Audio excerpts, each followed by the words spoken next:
So if we take a look at this headlight, you're gonna see on the right side, that is the low beam. On the left side of it, that's the high beam, which is yellow.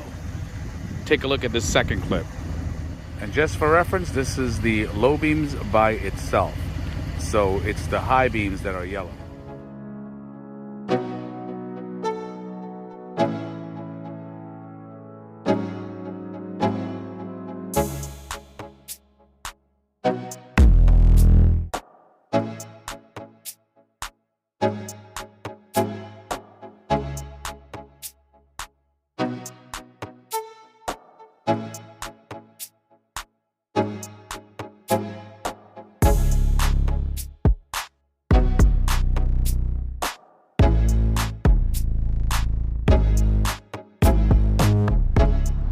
What's happening, fam? Welcome back to the channel. Hope everybody's doing well. So today we're in April right now, and it is like 30 degrees on a Saturday right now. It is super cold, so I really don't know what's going on with this weather, but the work must go on.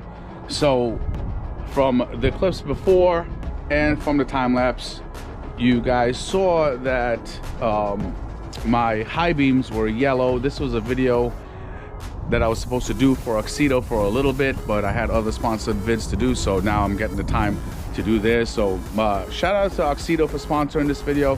Thank you guys so much. I really appreciate it. So you guys saw, and what you guys want to do, I'm going to put a link up on the upper right hand corner where you guys can see an in-depth explanation of how to take off your grill and your headlights and whatnot, and the little intricacies that's involved in it. So I'm not going to do that right now because it is super cold. Also, I have something laying underneath my grill, so anybody in the comments thinking that I put my grill face down, I didn't. So let's go to the back. And also from the last video, I did allude to the fact that the low beams that I put into the headlights the last time, they can also work for the high beams, and those are the Auxito 9005 HB3s, and these are for the projector headlights. Everything that I'm using here is going to be listed in the description. What you're going to need for this installation is if you don't have an automatic tool, you can use a ratchet and extension. You need a 10 mil, you need an 8 mil socket, and a pry tool, and some dielectric grease as well. You put it on the connections when you hook everything up. It wicks any type of moisture from the connectors, so you have that perfect connection, so to speak. Now let's get down to this real quick. I took the liberty of putting one of the bulbs in there, as you can see right here. This is the low beam right here, that's the high beam. And even the housing, it'll tell you what type of bulb you need. 9005 listed right there. But anyway, so I put it in, and this is what I want to show you, and which will take me to the parts inside of the box. So I'm gonna put up a picture, but I don't know if you could see in there or not. But if you could see in there, you'll see the filament of the bulb. It's flat or horizontal. That is not how it should be, especially in Auxito's manual. This is the reason why they give you this little care package right here. So in here, you're gonna have some O-rings, and you're gonna see some of them, they're slim and increasing in size, and I'll show you what that's for in a second. But they give you this little Allen key, and what that little Allen key is for is to adjust.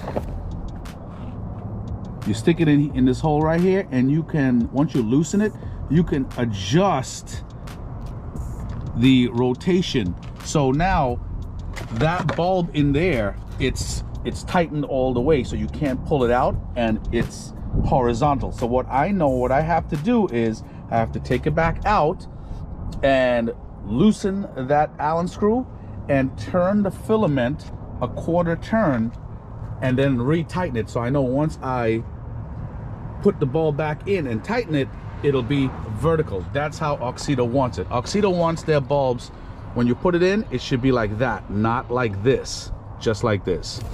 Okay, specs of these bulbs, guys, they're 40 watts a piece, 12,000 RPM cooling fan. They're 8,000 lumens per bulb. That's pretty freaking dope. That's really, really bright. You guys saw the video from the low beams. They're really, really, really bright. So the high beams are going to be the same way. I'll show you a run afterwards tonight, but let's get on with this because it is brick out here. Once again, guys, I told you I put the link up for the previous video where you can see how to take all of this stuff off, where I show you guys how to go into the fender to release the clip and all of that stuff. Okay. Oh, before I get carried away, I wanted to show you something. I'm gonna wiggle this. See that little bit of play? That little bit of play, that's what those O-rings are for in that Ziploc bag. Let me show you. I went over this in detail in the last video, but I want to show you real quick. So see that O-ring right here? It's thinner than the rest of the O-rings in this bag. So what I'm gonna do, there's this orange one here that looks a little bit thicker than this one. I'll be putting that on. These black ones are really, really, really thick. So I don't think you're gonna need to use those. So one of these orange ones will suffice.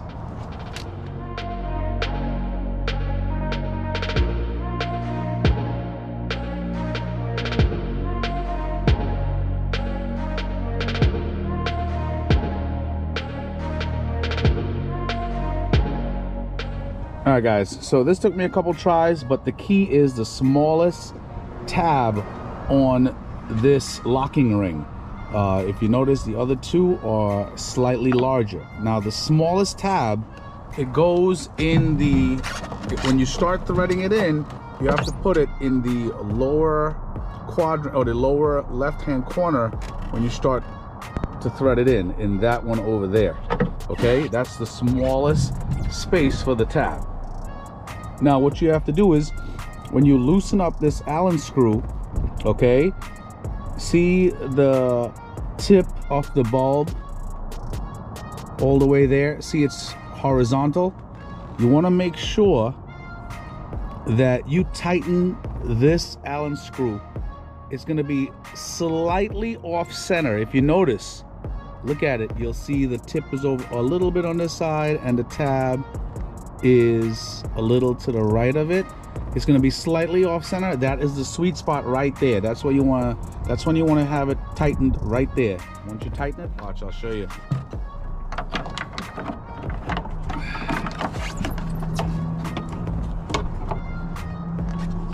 Also, keep in mind, guys, I changed that gasket as well, so it's going to be a little bit tight, or snug, I should say. Yep, there we go. Watch this. So now, it's a little windy too. It doesn't make things any better. So look at, tell me if you could see the filament in there. Let me see. Yeah, it's damn near dead ass straight, or vertical. That's how you want it. See it? And that's it. And now you do the other one the same way, which I did.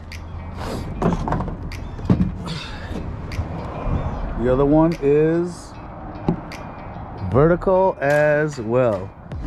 And that's it.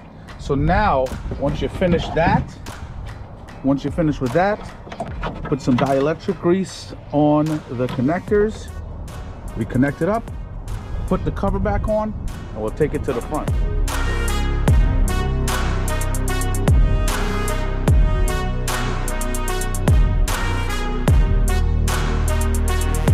Alright guys, just started this bad boy up.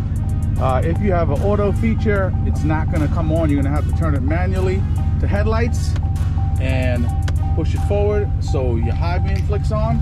Moment of truth. Now guys, I already tested this, but I just wanted to show you guys.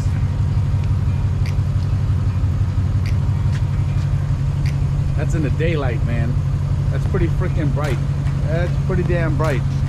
This is just the, that's just the low beam. That's just the low beam. So the high beam is picking up.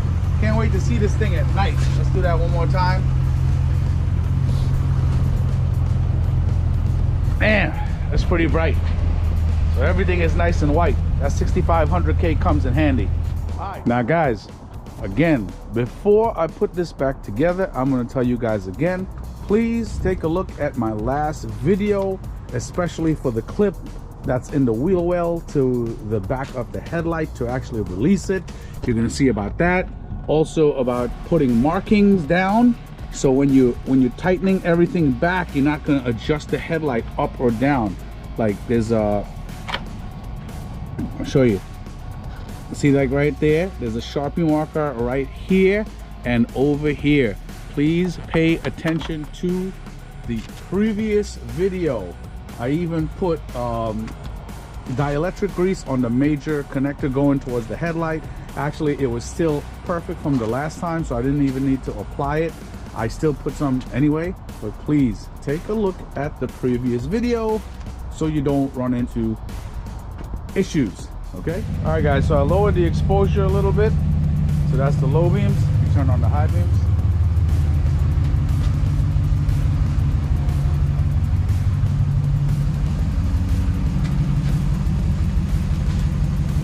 Damn, even with the exposure lowered, that shit is pretty damn bright. This is with the exposure not lowered. Look how bright that looks. That's just regular, plain old ambient lighting. It's pretty clean though. All right, so I'll see you guys in a little bit, in a lot of it. Pretty much, it's only 10:30 in the morning. So I'll be back later. All right, guys, you know what to do. Like, subscribe, comment. I'll be back later so we can see how bright this shit really is. Take it easy. All right, so it's nighttime. As you can see, I pretty much had to wait the entire day, and I lowered the exposure all the way. So now let me turn this all the way up, and I just want to show you real quick. This is across the street. That's the low beams. Check the high beams. It's a lot of coverage. That's pretty damn bright. Let's go to the front real quick. I don't even have to drive this to know that this shit is bright. Damn. My God. Just got blinded. It's a lot of coverage, man. Now both sides are freaking super, super bright. It literally looks just like one light, but both of them are on right now. But I like that 65K, as I said before. It's perfect. So everything in the front is nice and white now. So this is the exposure lowered with the headlight on, and this is the exposure lowered all the way with the high beam.